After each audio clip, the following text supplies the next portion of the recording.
محدثین نے اس حدیث کو ذکر کیا اور یہ اعتراف کیا کہ نبی کریم کی حدیث صحیح حدیث ہے، سچی حدیث ہے،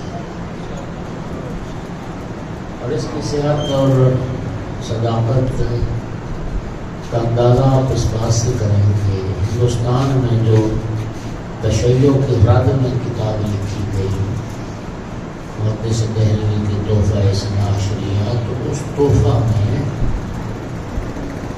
محدث دہلوی نے اس حدیث کو ذکر کیا اور اعتراف کیا ہے کہ یہ نبی پاک کی حدیث مبارک صحیح حدیث ہے۔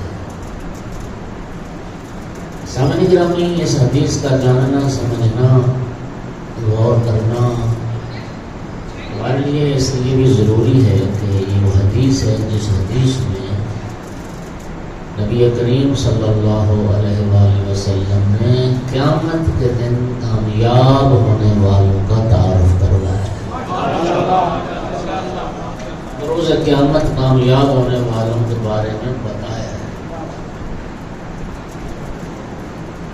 لہذا مسلمان ہونے کی حیثیت سے اس حدیث کو سمجھنا، اس میں غور کرنا بہت ضروری ہے، کیونکہ ہر شخص یہ چاہتا ہے کہ قیامت کے دن وہ کامیاب رہے، خسارے میں نہ رہے۔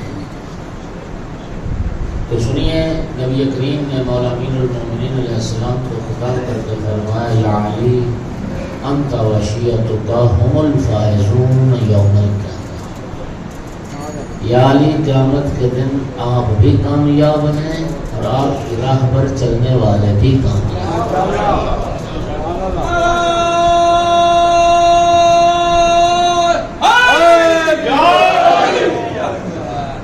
مومنین کرام، امام اور شیعہ یہ دونوں عربی کی لفظ ہیں۔ عربی میں آگے آگے چلنے والے کو امام کہتے ہیں اور پیچھے پیچھے چلنے والے کو شیعہ کہتے ہیں۔ اس کا مطلب یہ ہوا کہ دنیا میں امام بھی بہت سارے ہیں اور شیعہ بھی بہت سارے ہیں۔ توجہ ہو رہی ہے؟ جو جس کے آگے چلے وہ اس کا امام، اور جو جس کے پیچھے چلے وہ اس کا شیعہ۔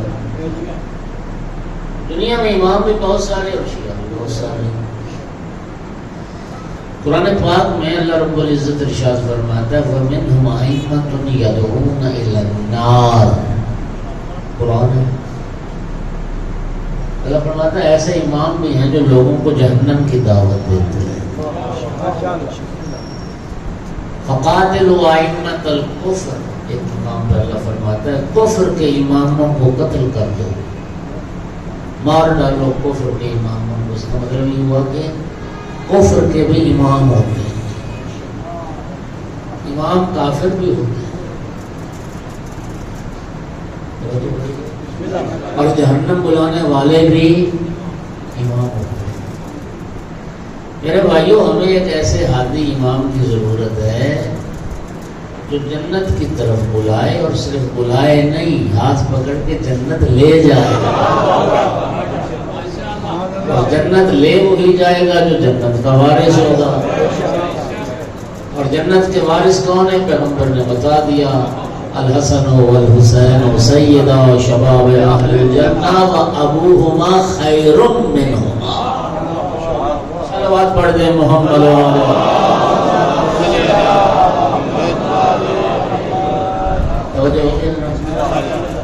ابنت فاطمہ سیدۃ نساء اہل الجنہ۔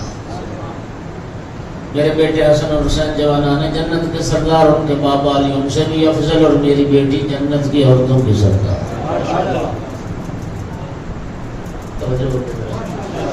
تو آگے آگے چلنے والے کو کہتے ہیں امام، اور پیچھے پیچھے چلنے والے کو کہتے ہیں شیعہ۔ اب ایک بات آپ کو سمجھ لینی چاہیے کہ شیعہ وہی ہے جو پریکٹیکلی راہ معصوم پر چلتا ہے، امام کی راہ کو اختیار کرتا ہے۔ میرے محترم، ہم نے دو لفظوں میں فرق نہیں کر سکے، اس فرق کو بھلا بیٹھے، اور دو لفظ یہ ہیں، ایک ہوتا ہے محب اہل بیت ہونا، محب، ایک ہوتا ہے شیعہ اہل بیت ہونا۔ یہ محب ایک الگ چیز ہے اور شیعہ الگ چیز ہے۔ ہم نے نا دونوں کو ایک ہی خانے میں رکھ دیا ہے، ایسے نا جی۔ اب حدیث قصہ پڑھتے ہیں، اس حدیث قصہ میں نے عرض کی یہ حدیث قصہ جو ہے نا یہ حدیث قدسی بھی ہے، اس میں اللہ کا کلام بھی ہے۔ حدیث قصہ میں حدیث جبرائیل بھی ہے، حدیث قصہ میں حدیث پیغمبر اکرم بھی ہے، اس میں حدیث امیر المومنین بھی ہے، اس میں حدیث سیدہ نساء عالمین بھی ہے، اس میں حدیث امام حسن مجتبیٰ بھی ہے، اور اس میں حدیث شہید کربلا بھی ہے۔ اتنے معصومین کی احادیث کے مجموعے کا نام حدیث قصہ ہے۔ جب مولا علی علیہ السلام نے پوچھا یا رسول اللہ اخبرنا مال جلوسنا ھذا تحت القصہ، جب زیر قصہ پانچوں تن آ گئے تو مولا علی علیہ السلام نے پوچھا یا رسول اللہ یہ بتائیے کہ ہمارے یہاں زیر قصہ جو جمع ہوئے ہیں اس کا فلسفہ کیوں جمع ہوئے؟ تو سرکار نے کیا فرمایا؟ رسول اللہ نے فرمایا ہم جو زیر قصہ جمع ہوئے ہیں، ہماری اس جمع ہونے والی جو خبر ہے، یہ جو بات ہے، یہ جو حدیث ہے، یہ جس محفل میں بھی پڑھی جائے گی بشرطے کہ اس محفل میں فیہ جمع من شیعتنا و محبینا، اس محفل میں ہمارے شیعہ، کچھ ہمارے شیعہ اور کچھ ہمارے محب ہوں گے۔ ما ذکر خبرنا ھذا فی محفل من محافل اہل الارض وفیہ جمع من شیعتنا، ہماری اس بات کا جب بھی ذکر ہوگا کسی ایسی محفل میں جس میں کچھ شیعہ اور کچھ محب ہوں گے تو پھر کیا ہوگا؟ سرکار نے فرمایا اللہ اس وقت جو دعا کریں گے نا، اللہ جو غم میں مبتلا ہے اس کے غم دور کر دے گا، جو رنج کا مارا ہوا ہے اس کے رنج دور کر دے گا، کوئی صاحب حاجت ہے اللہ اس کی حاجت کو پورا کر دے گا، اس ذکر کے صدقے۔ تو رسول اللہ نے دو لفظ استعمال کیے، ایک شیعہ، ہمارا شیعہ، ایک ہمارا، دو چیزیں۔ میں یہ سمجھتا ہوں آج کی جو مجلس ہے نا، آج سارے ذرا توجہ سے سنیے گا، خانہ خدا میں بیٹھے رب کو گواہ بنا کے کہہ رہا ہوں، میری یہ پہلی مجلس ہے، یہ جو میں باتیں کروں گا نا اس مجلس میں، وہ پہلا مخاطب اس کا میں خود ہوں۔ میری زبان سے وہ باتیں جو لفظ نکل رہے ہیں، میرے کان میری سماعت کے زیادہ قریب ہیں، آپ کے کان، میرے کان میری زبان کے زیادہ قریب ہیں، آپ کے کان دور ہیں۔ تو میرے منہ سے جو بات نکل رہی ہے نا، سب سے پہلے میری ہی سماعت سے ٹکرا رہی ہے۔ آج کی مجلس اس امید اور اس ارادے کے ساتھ اور اس دعا کے ساتھ کہ پروردگار ہمیں عمل کی توفیق عطا کرے اور ہمیں مولا علی علیہ السلام کا شیعہ بننے کی توفیق عطا کرے۔ توجہ کیجیے، دو چیزیں، ایک محب ہوتا ہے، ایک دو الگ الگ چیز۔ امام حسن مجتبیٰ علیہ السلام صلی علی محمد محمد، ایک شخص آیا، آقا نے فرمایا کون ہو؟ عرض کیا آقا میں آپ کا شیعہ ہوں، میں آپ کا۔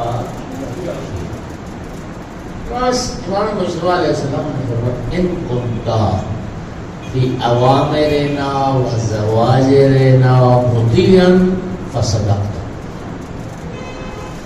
علیہ السلام نے فرمایا جو کچھ ہم نے حکم دیا، جو ہمارا امر ہے، اس کی اطاعت کرتے ہو اور زواجر جن چیزوں سے ہم نے روکا ہے ان سے رکتے ہو تو تم سچے ہو کہ تو ہمارا شیعہ ہے۔ اگر ہمارے امر و نہی میں ہماری اطاعت کرتے ہو تو تم اپنے دعوی شیعت میں سچے ہو، پھر تو ہمارا شیعہ ہے۔ اور اگر ایسا نہیں ہے،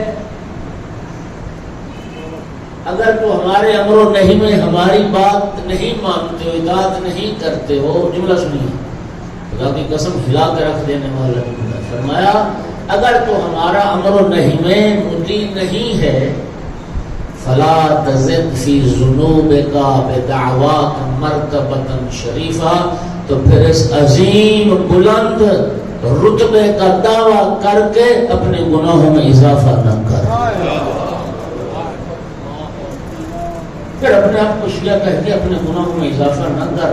اگر تو ہماری بات نہیں مانتا، جہاں ہم نے حکم دیا ہے اس کو پورا نہیں کرتا، جس سے روکا ہے اس سے تو رکتا نہیں ہے نا، تو پھر اپنے گناہ نہ بڑھا شیعت کا دعویٰ کر کے، پھر نہ کہے کہ میں اہل بیت کا شیعہ ہوں۔ تو شیعہ نہیں ہے لیکن تو اس وقت ہمارا محب ہے، تو اس وقت ہمارا محب ہے، شیعہ نہیں۔ مومنین کرام ایک صلوات پڑھیں ذرا سارا،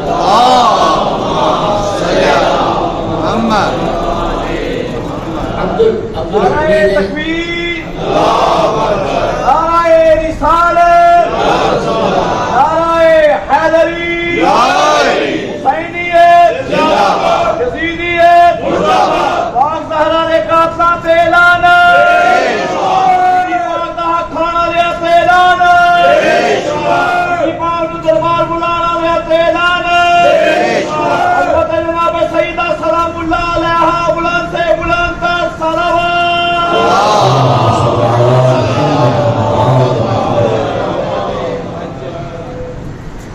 عبد الحمید مہاجر ایک نجف اشرف کے عالم دین ہے، تو بہت بڑے خطیب بھی تھے اور بہت بڑے مصنف بھی۔ انہوں نے نبی پاک صلوات اللہ علیہ کی شخصیت پر کتاب لکھی 10 جلدوں میں، اور اس کا نام ہے اعلم انی فاطمہ، بڑی کمال کی کتاب میرا سیدہ کی سیرت۔ اس میں انہوں نے ایک جلد میں اس موضوع پر بحث کی ہے، محب اور شیعہ کا فرق کیا ہوتا ہے، محب اور شیعہ کا فرق کیا ہوتا ہے۔ انہوں نے ایک لمبی چوڑی بحث کر کے نتیجہ ایک لائن میں انہوں نے دیا ہے، میں وہ نتیجہ آپ کے حوالے کرتا ہوں تاکہ ذہن میں نقش ہو جائے کہ شیعہ اور محب کا فرق کیا ہوتا ہے۔ وہ فرماتے ہیں محبت اہل بیت جمع اطاعت اہل بیت نتیجہ شیعہ اہل بیت۔ کیا بات، ماشاءاللہ۔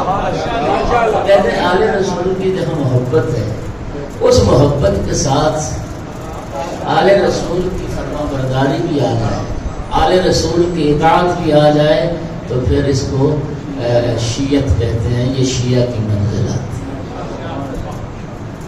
اور اگر صرف دعویٰ ہے اور عمل نہیں ہے تو پھر محب تو ہو سکتے ہیں، اور محبت کے بھی پھر درجے ہیں۔ پھر ابھی شیعت انما شیعتنا، یہ 5ویں امام کی حدیث پڑھ رہا ہوں، انما شیعتنا من شیعنا واقتدى بآثارنا، فرمایا سوائے اس کے نہیں کہ ہمارا شیعہ تو وہ ہے جو ہماری پیروی کرتا ہے، ہمارے پیچھے پیچھے چلتا ہے، واقتدى بآثارنا، ہمارے قدموں پر جو قدم رکھتا ہے، ہمارے نشان قدم پر چلتے ہوئے ہمارے پیچھے پیچھے آتا ہے، وہ ہمارا توجہ ہے۔ اور رسول اللہ نے کیا فرمایا، یا علی انت و شیعتک هم الفائزون یوم القیامہ، یا علی آپ بھی کامیاب اور آپ کے شیعہ بھی کامیاب۔ اس کے بعد محدث تحریری پتہ کیا لکھتا ہے، لکھتا ہے کہ جی یہ نبی پاک کی حدیث تو سچی ہے، لیکن اس سے مراد وہ شیعہ نہیں جو خود کو شیعہ کہلواتے ہیں، وہ ہم ہیں جو قیامت کے دن کامیاب ہیں۔ یہ انہوں نے تو فیصلہ دہلی صاحب بات ہم اور تم کی نہیں، بات تو یہ ہے کہ کامیاب علی کا شیعہ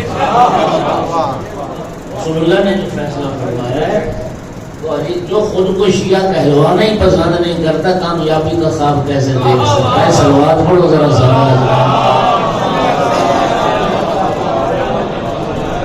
اور میں ایک اور پیار سے کروں، ہمارے معاشرے میں ابھی الحمدللہ ماحول بہتر ہے. ابھی تھوڑا عرصہ پہلے آپ سارے جانتے ہیں کیا حالات ہو گئے ملک میں، کتنی گالیاں دی گئیں شیعوں کو، در و دیوار ملک کے کالے کر دیے کافر کافر شیعہ کافر کے نعروں سے، اور کتنی انہوں نے مغلظات بکے اور زبانیں گندی کی اور شیعوں کے خلاف نفرت پھیلائی. خدا کی قسم کھا کے کہہ رہا ہوں یہ جو لفظ شیعہ ہے یہ تو بڑا مقدس لفظ ہے، یہ تو بڑا مبارک لفظ ہے، یہ تو بڑا پاکیزہ لفظ ہے، یہ تو بڑا عظمت والا لفظ ہے. دلیل سنو میرا بھائی، میں نے کیوں کہا کہ لفظ شیعہ تو بڑا مبارک اور متبرک لفظ ہے؟ دلیل یہ ہے کہ خداوند عالم نے اپنے پیارے خلیل ابراہیم کو اسی لفظ شیعہ سے یاد کیا ہے. اگر یہ لفظ کوئی اچھا نہ ہوتا اللہ رب العزت اپنے پیارے خلیل کے لیے قرآن میں لفظ شیعہ استعمال نہ کرتا. چھوڑو اس میں کیسے میرے پیش نظر روایات بھی یا حدیث بھی ہیں، لیکن یہ جو قرآن نے کہا نا وَإِنَّ مِن شِيعَتِهِ لَإِبْرَاہِيمَ، اس ضمیر کا مرجع کون ہے؟ ابراہیم کس کے شیعہ تھے؟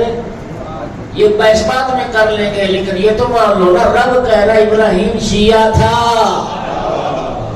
تو جو لفظ اللہ اپنے پیارے خلیل کے لیے استعمال کرے وہ محبت والا احترام والا لفظ ہے، وہ گالی.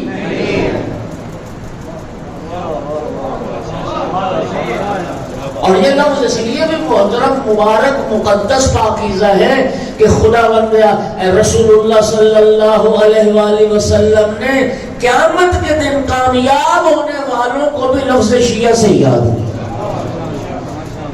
یعنی انتا وشیعتک هم الفائزون یوم القیامہ، آپ بھی کامیاب، آپ کی راہ پر چلنے والے بھی کامیاب. تو میرے بھائی شیعہ بننے کے لیے نا اس راہ پر چلنا پڑتا ہے جو راستہ آل محمد نے دکھایا ہے، جو مولا علی علیہ السلام نے دکھایا ہے.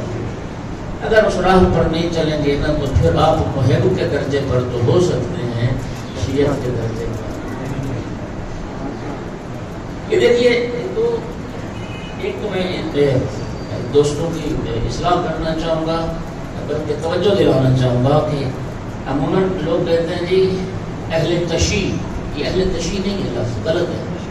اہل تشیع، اہل تشیع، اہل تسنن، اہل تشیع، اہل تشیع کوئی لفظ نہیں. البتہ ایک اور لفظ ہے وہ تشییع ہے، اس میں دو یا ہے، تشییع. وہ کیا ہے؟ یہ جو کہتے ہیں نا تشییع جنازہ، توجہ، تشییع جنازہ کسے کہتے ہیں؟ جنازے کے پیچھے پیچھے چلنا. وہ بھی ایک یہ نہیں دو یا، تشییع جنازہ، شیع یشیع تشییع، تشییع جنازہ. یہ لفظ شیعہ، تشییع، تشیع یہ ایک ہی مادے کے لفظ ہیں. تشییع جنازہ کسے کہتے ہیں؟ مومن کی تشییع جنازہ مستحب ہے. مومن کے جنازے میں شرکت، مومن کے جنازے کو کندھا دینا، مومن کو غسل دینا، مومن کو کفن پہنانا، مومن کا جنازہ پڑھنا، مومن کو قبر میں بٹھانا. اللہ کا گویا آپ حیران ہو جائیں گے، سوچ نہیں سکتے کہ اس کا کتنا اجر و ثواب ہے. ہمارے معاشرے میں نا حقیر سمجھتے ہیں یار میت کو غسل میں دوں، میت کو غسل. عجیب بات ہے نا. یہ جو عجیب بات تو یہ ہے کہ ہمیں یہ بھی نہیں پتا کہ میت کو غسل کفن دینا حق کس کا ہے. باپ مر جائے نا، باپ مر جائے تو وہ جو کروڑوں کی جائیداد چھوڑ کے گیا ہے نا، جو اس جائیداد کے حقدار ہیں انہی کا حق ہے باپ کو غسل بھی دینا اور کفن بھی دینا. کروڑوں کی جائیداد تقسیم ان میں ہوگی، غسل کے لیے مولوی بلاؤ۔ مولوی کو بلاؤ، مولوی نے جائیداد لینی ہے، تم سے حصہ لینا ہے۔ تم جو جائیداد کے وارث ہے نا، اولاد اس کا حق ہے مرحوم کے جو اس کے جو واجبات ہیں، غسل کفن دفن سارا، یہ ان کا حق کیوں نہ؟ ہاں اگر کوئی دوست کر دے ثواب بہت ہے، کوئی ثواب ہی تو میں عرض کرنے لگا، ثواب بہت ہے۔ اگر کوئی ثواب لینے کے لیے میت کو غسل دیتا ہے کتنا اجر ہے، ذرا سنو۔ نبی کریم کی حدیث ہے، جو کسی مومن میت کو نہلاتا ہے، غسل دیتا ہے، ادھر میت کا غسل مکمل ہوگا، ادھر یہ بھی گناہوں سے ایسے صاف اور پاک ہو جائے گا گویا آج اس کی ولادت ہوئی اور آج دنیا میں آیا ہے۔ جس طرح دنیا میں پیدا ہونے والا بچہ گناہوں سے پاک اور صاف ہوتا ہے، کسی میت کو غسل دینے والا بھی اس طرح ہوتا ہے۔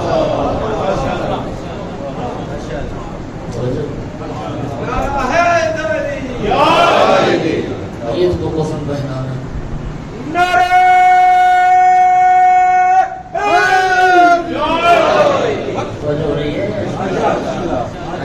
بہت سارے مسائل ہم احکام شریعت سے یار خدا کی قسم دور ہیں۔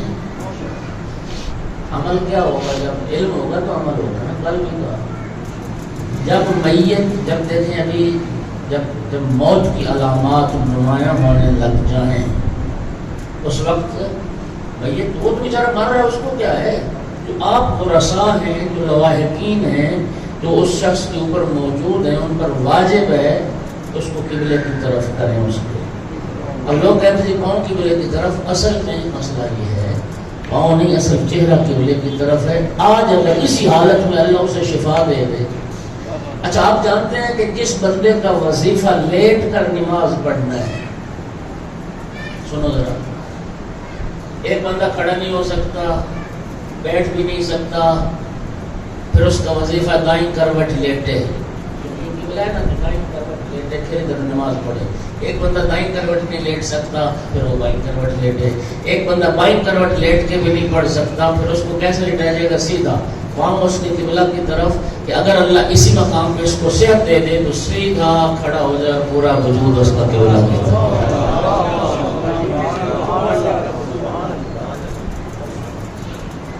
اچھا دوسری بات یہ ہے کہ بھائی تم شیعہ ہو، تم اہل بیت کے پیروکار ہو، ضروری نہیں ہے ہر بات کی حکمت تیری سمجھ میں آئے۔ بات سمجھ آ رہی؟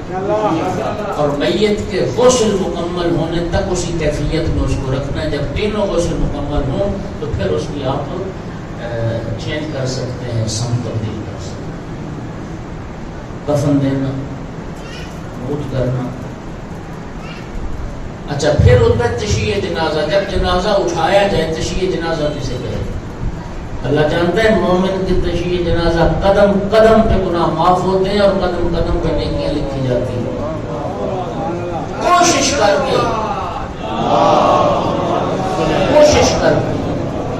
مومن کے جب جنازے کی اطلاع ہے، مومن یا مومنہ، جوانوں بزرگوں دوستوں ساتھیوں، کوشش کر کے جنازے میں سے شرکت ضرور کریں۔ اب تشییع جنازہ کیا ہوتا ہے؟ جنازے کے پیچھے پیچھے چلنا، دائیں چلنا جنازے کے یا بائیں چلنا یا جنازے سے آگے آگے چلنا، اس کو تشییع جنازہ نہیں کہتے۔ جنازہ آگے چلے، آپ جنازے کے پیچھے پیچھے چلیں، بہت بڑا جو ثواب ہے۔ میت کی جو چار پائی ہے، چاروں جو اس کے وہ پائے ہیں ان کو اٹھانا باری باری، اگلا پایا پھر پچھلا پایا، پھر اس طرف پھر اس طرف، یہ بہت بڑا جو ثواب۔ اس کو کہتے ہیں تشییع، پیچھے پیچھے آگے چلنا یا دائیں بائیں چلنا، وہ تشییع جنازہ نہیں ہے۔ اور پھر جب آپ مومن کا جنازہ پڑھتے ہیں، آپ ذرا جملہ سنیں، مومن کا جنازہ پڑھنے والے کو کیا ملتا ہے اور جس کا جنازہ پڑھا جاتا ہے اس کو کیا ملتا ہے؟ توجہ، پہلے جس مومن کا جنازہ پڑھا جا رہا ہے، میں ایک لفظ ایک حدیث ذمہ داری کے ساتھ عرض کر رہا ہوں۔ معصوم نے فرمایا کہ جس مومن کے جنازے میں 40 مومن شریک ہو جائیں اور اس کا جنازہ پڑھیں. اب مصیبت یہ ہے کہ لوگوں کو جنازہ بھی نہیں آتا. وہ تو ہم تو صرف وہ مرنے والے کے ورثاء کے پاس حاضری لگواتے ہیں نا جی فلانا بھی آ گیا فلانا بھی آ گیا. جنازہ پڑھنے کا ثواب کتنا ثواب ہے ذرا سنو. سرکار کی حدیث ہے 40 مومن جب مومن کا جنازہ پڑھتے ہیں اور اس میں چوتھی تکبیر میں گواہی دیتے ہیں اللہم انا لا نعلم منہ الا خیرا، اے اللہ ہم تو صرف اس کی نیکی کو جانتے ہیں. جنازہ پڑھنے والے جب کہتے ہیں نا اے اللہ ہم صرف اس کی نیکی اور خیر سے واقف ہیں اور خیر کے علاوہ کچھ نہیں جانتے، اللہ پاک ملائکہ کو حکم دیتا ہے میرے 40 مومن بندے گواہی دے رہے ہیں کہ ہم صرف خیر جانتے ہیں تو اس کے گناہوں پہ قلم عفو پھیر دو، سارے گناہ مٹا دو، صرف اس کی نیکیاں دنیا جانتے ہیں. سارے گناہ رب معاف کر. اتنا اجر ہے، لیکن یہ اجر منہ دکھانے سے نہیں، جنازہ پڑھنے سے. جنازہ کتنے لوگ ہیں جنہیں جنازہ آتا ہے ذرا ہاتھ کھڑا کریں جنہیں جنازہ آتا ہے. ایک ہاتھ کھڑا ہوا شیخ پورا سے آئے 2 3 چلو اب پڑھتے ہیں. میں نے سن لیا نا ہاتھ کھڑا کر ذرا سناؤ کیا ہے جنازہ. پہلی تکبیر میں کیا پڑھتے ہیں؟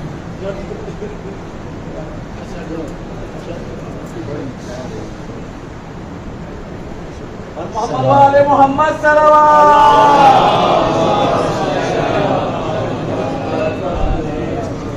کیا خیال ہے جنازہ ہی نہ یاد کر لیں. اچھا جنازے کی جو دعائیں ہیں نا وہ ہمارا ایک پنجابی کا محاورہ ہے نا جتنا گڑ اتنا میٹھا. یہ بھی اسی طرح جنازے کی جو دعائیں ہیں وہ توقیفی نہیں ہیں، مختصر دعائیں بھی ہیں اور مقصود اور مفصل دعائیں بھی ہیں. جنازہ دیکھ کے بھی پڑھا جا سکتا ہے، کتاب و کاغذ سے دیکھ کے بھی پڑھنے میں کوئی عیب اور حرج نہیں. دعائیں لیکن اگر یاد بھی کریں تو کوئی مشکل نہیں ہے. انشاءاللہ تھوڑی توجہ کرو، صرف 2 منٹ میں جنازہ یاد. اور میرا دعویٰ ہے ایک دعا کے علاوہ باقی سارا جنازہ آپ کو آتا ہے. تو نمازی بندہ ہے نا، نمازی بندہ اس کو دعائیں آتی ہیں. شروع کریں. کتنی تکبیریں؟ 5. کتنی تکبیریں؟ 5 تکبیریں جنازے. نیت کیا ہے کہ میں اس میت پر جنازہ پڑھتا ہوں واجب قربتاً اللہ اکبر. یہ پہلی تکبیر. پہلی تکبیر کے بعد کیا پڑھنا ہے؟ اشہد ان لا الہ الا اللہ وحدہ لا شریک لہ واشہد ان محمدا عبدہ ورسولہ. اب نہیں آتا تشہد سب کو. پہلی تکبیر کے بعد تشہد پڑھنا ہے. یہ ایک دعا ایک تکبیر. اللہ اکبر. دوسری تکبیر. اب کیا پڑھنا ہے؟ درود پاک. اور سب کو آتا ہے، ذرا پڑھو درود پاک.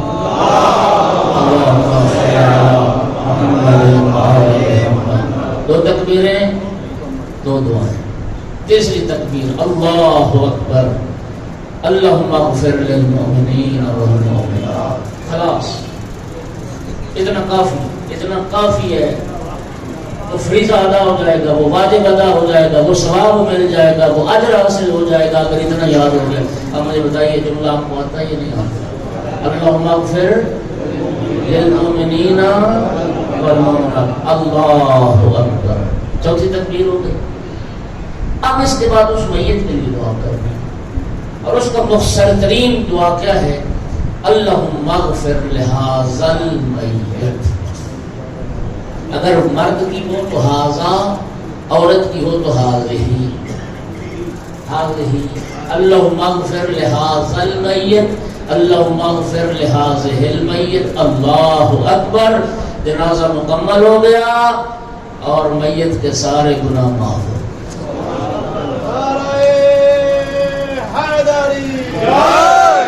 اب بتائیے کہ مشکل تھا جنازہ؟ یاد ہو گیا نا انشاءاللہ. پڑھو. پڑھنے سے آپ کے بھی گناہ. اگلا سنو. وہ تو اجر مل گیا تو اس کے گناہ معاف ہو گئے, 40 مومنین نے گواہی دے دی. اب جنازہ پڑھنے والے کو کیا ملا؟ پیغمبر گرامی کی حدیث ذمہ داری سے پڑھنا. رسول اللہ فرماتے ہیں جب اس مومن کو لٹایا جاتا ہے نا قبر میں, اس وقت رب کی طرف سے آواز آتی ہے, بندہ اے مومن گواہ رہنا, میرے ملائکہ تم بھی گواہ رہنا, اے مومن جتنے لوگوں نے تیرا جنازہ پڑھا ان سب کے بھی میں نے گناہ معاف کر دیا. اللہ گواہ ہے, حدیث پیغمبر ہے, حدیث معصوم ہے. ایک مومن کا جنازہ پڑھ کے جب لوگ لوٹتے ہیں وہ بھی اسی طرح گناہوں سے پاک صاف ہو کے لوٹتے ہیں. گویا آج اس کی ولادت ہوئی ہے, جس طرح آج پیدا ہونے والا بچہ گناہوں سے پاک ہوتا ہے, مومن کا جنازہ پڑھ کے لوٹنے والا بھی اسی طرح گناہوں سے.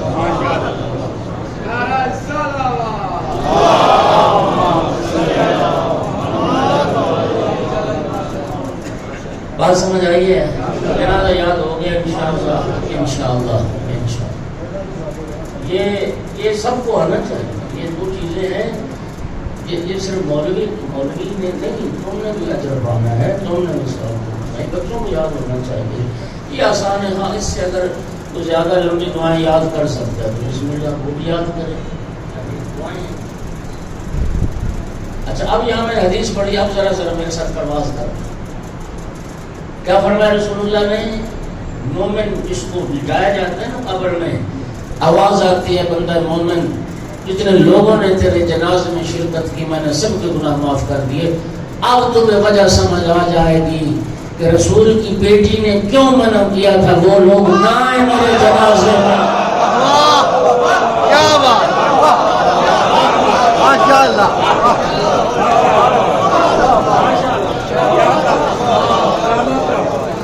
میرا حق قسم کرنے والے, مجھے دکھ اور تکلیفیں دینے والے, میرا پوشن شہید کرنے والے, یا علی ان لوگوں کو میرے جنازے میں شرکت کی اجازت نہ دینا. اور یہی وجہ تھی بھرا ہوا مدینہ اور بی بی کے جنازے میں 7 افراد. اس کی یہی وجہ تھی رسول ذاتی نے منع. اللہ آپ کو جزائے خیر. تو میرے دوستو پیچھے پیچھے چلنے والا وہ شیعہ ہوتا ہے, جو آگے کھڑا ہوتا ہے وہ امام ہوتا ہے. نبی پاک کیا فرما رہے ہیں؟ نہ ہر امام کامیاب ہے قیامت کے دن, نہ ہر شیعہ کامیاب ہے. کامیاب امام علی ابن ابی طالب علیہ السلام, اور شیعہ بھی وہ کامیاب جو مولا علی کا شیعہ ہے, جو مولا علی علیہ السلام کی راہ پر. حضرت ہمارے یاسر کو خطاب کر کے رسول اللہ نے فرمایا, مناب اہل سنت میں یہ حدیث موجود ہے, رسول اللہ کے جلیل المرتبہ صحابی حضرت ہمارے یاسر رضی اللہ تعالی عنہ سرکار نے فرمایا تھا, یا عمار اذا رأیت علی قد سلق وادیا وسلق الناس وادیا غیرہ فاسلک مع علی ودع الناس. اے ہمارے یاسر اگر زندگی میں کبھی یہ دیکھنا ساری اولاد آدم ایک راستے پر ہو, علی تنہا دوسرے راستے پر ہو, ہمارے لوگوں کے پیچھے نہ چلنا, علی کے پیچھے چلنا.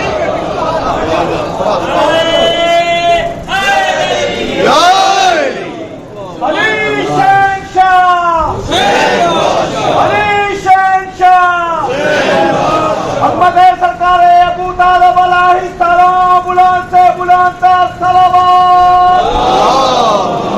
صلی علی محمد. اگلا جملہ بڑا خوبصورت ہے, حدیث مکمل نہیں ہوئی. دعنا سب لوگوں کو چھوڑ دینا, علی کے پیچھے چلنا.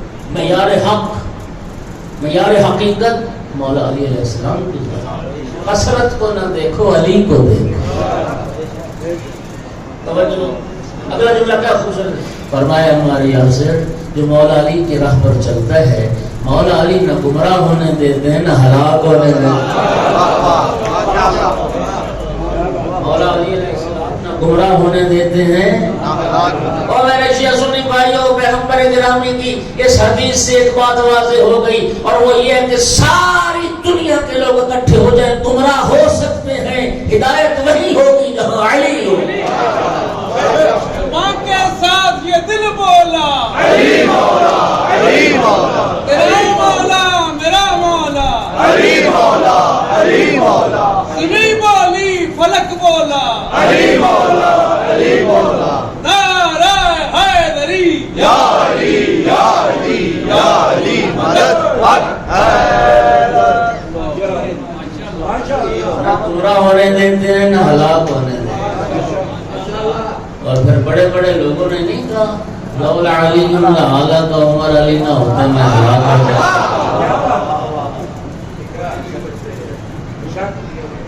جو ہے ذرا تو میرا بھائی جو آگے آگے چلے وہ امام ہے. جو ہے یہ سیاسی لیڈر عربی میں یہ بھی امام ہے. ہاں جی کوئی پیپل پارٹی والوں کا امام ہے کوئی وغیرہ وغیرہ. سلوات پڑھو ذرا سارے صلی علی محمد وعلی محمد. لیکن ہر امام کامیاب ہے. جو ہمیں نماز پڑھاتے ہیں وہ بھی امام ہے. آج کوئی امام ادھر نہیں ہے. آپ کے امام ہیں امام جماعت امام جمعہ مولانا امجد نقوی صاحب کیونکہ آگے کھڑے ہوتے ہیں تو وہ بھی امام ہے. اور کتنی دیر کے لیے امام ہے؟ جتنی دیر نماز پر جتنا ٹائم صرف ہوتا ہے نماز پر اتنی دیر کے لیے امام وہ امام ہے. توجہ ہوگی. اچھا آپ دوست توجہ سے بات سنیں. 5-7 منٹ لگ جاتے ہیں نماز. تو یہ جو 5-7 منٹ کا امام ہے یہ بھی مرضی سے ہر کسی کو نہیں بنایا جا سکتا.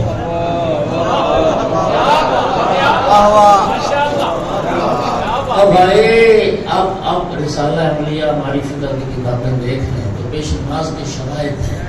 امام جماعت کے توجہ ایک بنیادی ترین شرط پیش نماز کی کیا ہے؟ وہ عادل ہونا چاہیے, اس کو حلال زیادہ ہونا چاہیے. اور بھائی مکتب اہل بیت اتنا بلند ہے یہاں 5-7 منٹ کے لیے حرام زیادہ امام جماعت نہیں بن سکتا.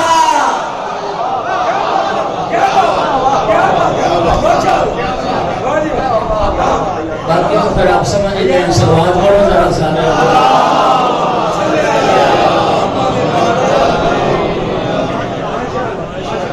ایسے تو سلامتی علامہ صاحب بلند سے بلند تر سلامات.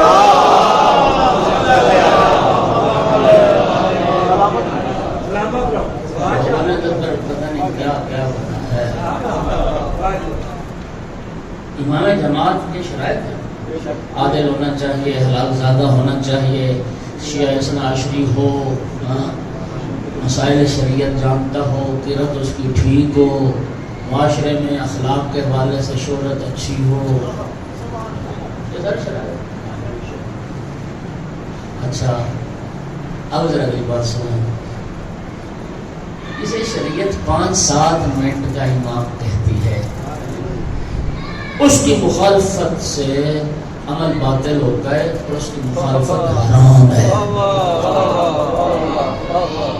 مثال کے طور پر آپ فجر کی, ظہر کی, عصر کی, مغرب کی نماز پڑھ رہے ہیں امام کے پیچھے. اب امام سے بتائیے نماز امام کے پیچھے جماعت کے ساتھ, لیکن ہر کام امام سے پہلے کرتے ہیں. امام رکوع میں نہیں کہ آپ رکوع میں پہلے, امام ابھی سجدے میں نہیں کہ آپ پہلے, وہ ابھی سجدے سے اس نے سر نہیں اٹھایا آپ نے پہلے اٹھایا. بولو ہر کام پہلے کرتے جاؤ گے کیا ہوگا میں نماز کا باطل ہے. کہتا میں مسئلہ شریف عرض کر دوں. نماز میں نا 2 چیزیں ہوتی ہیں, ایک عمل ہوتا ہے ایک قول ہوتا ہے.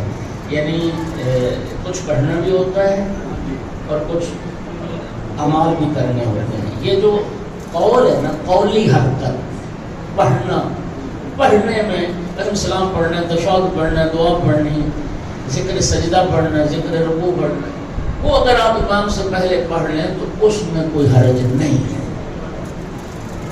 لیکن فعل امام سے پہلے انجام نہیں ہوگے, اور اگر عمدن ہر کام امام سے پہلے کرتے جاؤ گے آپ کی نماز باطل.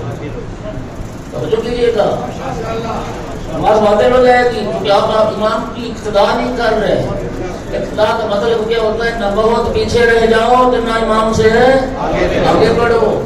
یہ بھی نہیں ہو سکتا کہ امام رکوع سے سجدے میں چلا گیا ہو کہ رکوع میں کھڑے.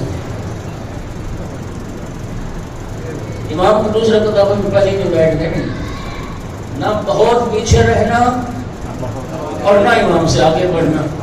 اب توجہ سے جملہ سنیے میرے محترم سامعین. مکتب اہل بیت میں شیعہ میں جس شخص کو 5-7 منٹ کا امام شریعت کہتی ہے، جب اس کی مخالفت سے عمل ہو جائے باطل تو جو دین و دنیا کا امام ہے اس کی مخالفت کر کے جنت کیسے ملے گی؟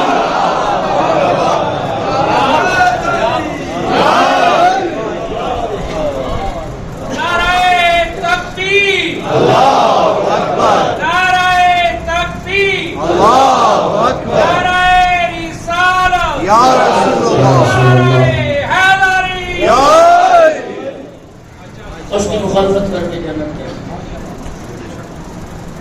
اور سامعین گرامی، غدیر میں نبی کریم نے ایک بات تو سمجھائی لوگوں کو. 1.25 لاکھ افراد کا قافلہ تھا. اب ظاہر 1.25 لاکھ لوگ کسی قافلے میں چل رہے ہو تو وہ بڑا لمبا چوڑا قافلہ ہوگا.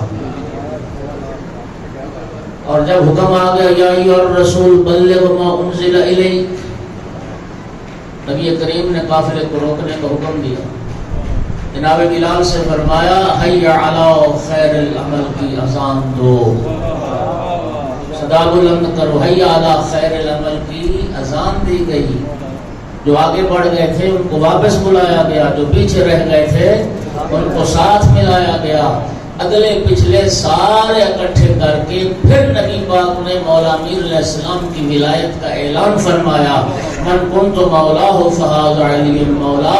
سامعین گرامی، آگے بڑھ جانے والوں کو واپس بلا کر اور پیچھے رہ جانے والوں کو ساتھ ملا کر پیغمبر نے مسلمانوں کو ایک بات سمجھا دی. یاد رکھنا، مقام ولایت علی ایک ایسا مقام ہے جو اس سے آگے بڑھ جائے گا وہ بھی ہلاک ہو جائے گا، جو پیچھے رہ جائے گا وہ بھی ہلاک ہو جائے گا.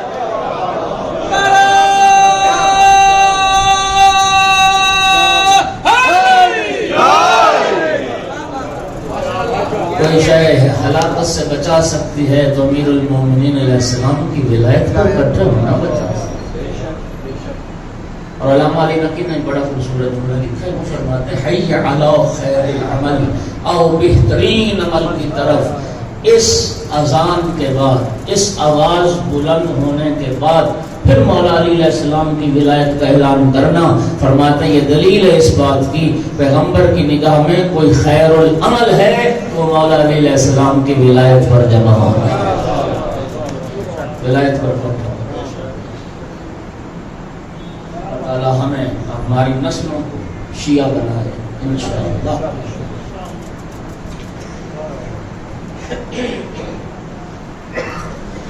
عزادارو، خوش نصیبو، اس گریت کی قدر جانو. جب چاہو صف اعضاء بچھا لو، جب چاہو مظلوم کربلا کو رو لو.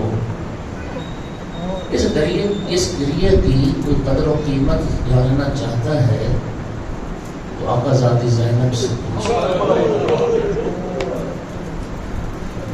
اللہ گواہ کربلا سے کوفہ اور کوفہ سے شام تک نبی کی بیٹی پانی کی پیاسی نہ رہی، بھائی کو رونے کی پیاسی رہی. جب بھی موقع ملا نا میری آقا زادی کو یہی پوچھتی سید سجاد سے، سجاد بیٹا ان ظالموں سے پوچھ میں بھائی کو رو لوں.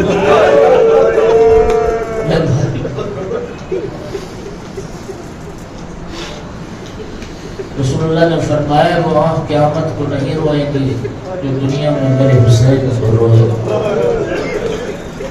علامہ علی نقی لکھتے ہیں کہ ہم نہ روتے امام حسین کو اگر انہیں رونے دیا گیا ہوتا جن کا حق تھا رونے کا. کربلا میں امام حسین علیہ السلام کو رونے والوں کی کمی تو نہیں تھی. زینب و کلثوم جیسی بہنیں تھیں، رباب جیسا حرم تھا، فاطمہ و سکینہ جیسی بیٹیاں تھیں. سید سجاد جیسا بیٹا تھا، کب رونے دیا گیا، ادھر سر کٹ کے نوکے نیزہ پہ سوار ہوا، شمر دستہ فوج کا لے کے دیکھو گے جب نبی ساتھی رونا چاہتی تھی، ظالموں کے تازیات میں حرکت میں آتی تھی۔ ازاداروں، بڑے بڑے ازادار دنیا میں آئے، بڑے بڑے ازادار، لیکن سید سجاد جیسا کوئی ازادار نہ دیکھا۔ مرزا شیرازی بزرگ ہمارے ولی فقیہ گزرے، جنہوں نے حرمت تمباکو کا فتویٰ دیا تھا۔ مجلس ہو رہی تھی، مرزا شیرازی موجود تھے، وقت کا مجتہد اعظم، اور مصائب خان نے صرف ایک جملہ مصیبت کا پڑھا، اور وہ جملہ یہ تھا، دخلت زینب علی ابن زیاد، ابن زیاد کے دربار میں علی کی بیٹی زینب داخل ہوئی۔ مرزا شیرازی نے سر سے امامہ اٹھا دیا اور فرمایا بس اس سے آگے نہ پڑھنا، ہمیں اس جملے کا حق ادا کرنے دو، رونے دو۔ خدا کی قسم صبح سے مجلس شروع، نماز ظہر تک روتے رہے، اور یہ ایک جملہ دہراتے تھے، کون داخل ہوا اور کس کے دربار میں داخل ہوا؟ مولا علی کی بیٹی کو یا ابن زیاد میں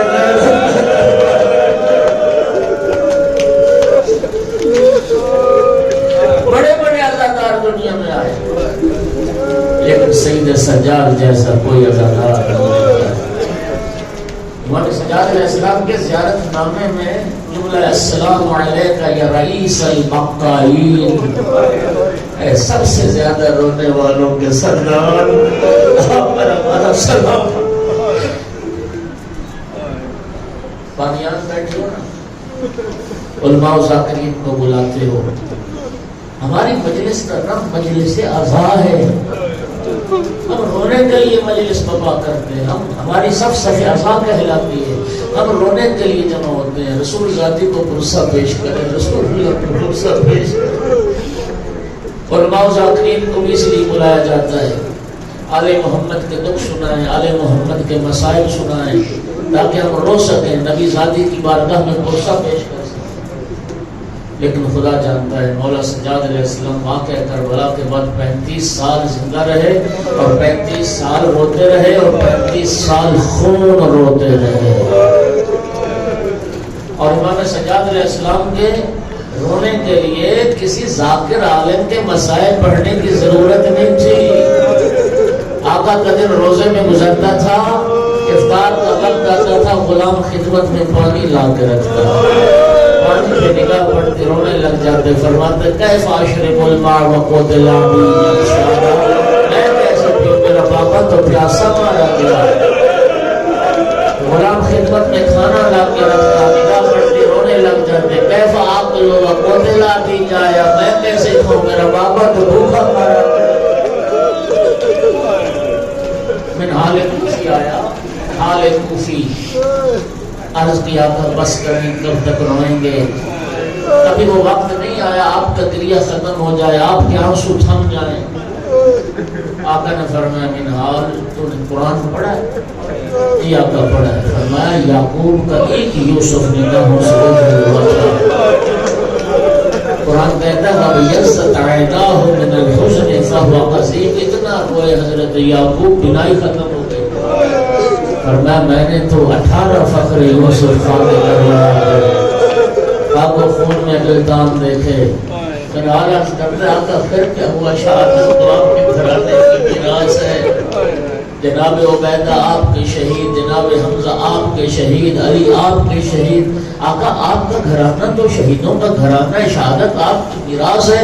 اس وقت مولا نے فرمایا منحال تو نے انصاف نہیں کیا، شہادت تو ہمارے گھرانے کی میراث ہے، ننگے سر ماؤں بہنوں کے ساتھ، کبھی اس بازار کبھی اس بازار، کبھی اس دربار کبھی اس دربار، یہ بھی ہمارے گھرانے کی میراث ہے، جن بیٹیوں نے کبھی گھر سے باہر کوچا دیار و دیار، اور ہزاروں کی وجہ تھی جب بھی آقا سے پوچھا گیا نا آقا سب سے زیادہ دکھ کہاں آئے، مولا سجاد علیہ السلام نے کبھی کربلا کا نام نہیں لیا، رو کے فرماتے تھے اشا اشا اشا اللہ اکبر۔ راجہ تک شام میں نبی زادیاں ایک منزل ایسی آئی جب بدماشوں کی بھیڑ پڑی اور خدا کی قسم نبی زادیوں کو دھکا لگتا تھا، کبھی بازار کی اس دیوار کے ساتھ، کبھی بازار کی اس دیوار کے ساتھ۔ مولا سجاد علیہ السلام کا مرثیہ ہے بازار شام کا، سنو گے سید سجاد کا بات، لیتنی لم تلدنی امی لمثل ھذا اليوم، کاش میری ماں نے مجھے نہ جنا ہوتا، میں بدماشوں کے ہجوم میں نبی زادیوں کو یوں چلتے نہ دیکھتا۔ اجرکم علی اللہ، دو جملے اور جب سے امام سجاد علیہ السلام نے بابا کا کٹا ہوا سر دیکھا، مولا سجاد علیہ السلام جانور ذبح ہوتا نہیں دیکھ سکتے تھے، اور مدینہ کے قصاب حیا کرتے تھے مولا کا، اور امام کے سامنے اپنے جانور ذبح نہیں کرتے۔ مولا سجاد علیہ السلام بازار مدینہ سے گزر، ایک قصاب تھا جو جانور کو ذبح کرنے کے لیے جا چکا تھا، گردن میں چھری پھیرنا چاہتا تھا، کسی نے پکار کے کہا قصاب ہاتھ روک لے، وہ سید سجاد، قصاب نے چھری پھینک دی، جانور کو آزاد کر دیا۔ مولا سجاد چلتے ہوئے قریب آئے، فرمایا قصاب میں جانتا ہوں تو جانور ذبح کرنا چاہتا تھا، تو نے میرا حیا کیا ہے، تو نے میری وجہ سے جانور ذبح نہیں کیا، اللہ تجھے جزائے خیر۔ اور میں جانور ذبح کرنے سے منع نہیں کرتا، یہ بھی میرے نانا کی سنت ہے، میں صرف اتنا پوچھتا ہوں ذبح کے آداب جانتے ہو؟ آقا میں آپ کے نانا کی شریعت کو جانتا ہوں۔ آقا نے فرمایا بتا پہلا ادب کیا ہے؟ عرض کرتے آقا پہلا ادب یہ ہے جانور کو پیاسا ذبح نہ کیا جائے۔ آزاد علی سننا تھا، رخ پھر گیا کربلا میں، ہائے میرا مظلوم بابا، ہائے میرا غریب بابا، آپ کے نانا کی امت تو جانور بھی پیاسے آپ کو فرات کے کنارے 3 دن کا بھوکا پیاسا ملا، جو خطا سے کیا گیا۔ آقا نے فرمایا بتا دوسرا ادب کیا ہے؟ عرض کیا آقا دوسرا ادب یہ ہے کہ جانور کو جانور کے سامنے ذبح نہ کیا جائے۔ راجہ قسم یہ سننا تھا، تڑپ گیا بیمار کربلا اور کہا میں قربان جاؤں اپنی پھوپھی زینب سے۔ 70 قدم کا فاصلہ تھا، بھائی ذبح ہو رہا تھا، ضربیں چل رہی تھی اور بہن کھڑی دیکھ رہی تھی، انہیں ساتھ کو پکار کے کہتی تھی اپنا ساتھ اتقلو و یقتلو ابو عبداللہ، تو دیکھ رہا ہے میرا ماں جانا ذبح ہو۔ اللہ رحمت اللہ علیہ القوم الظالمین، اسرار الذین ظلموا ایاما فلم ينقلبون۔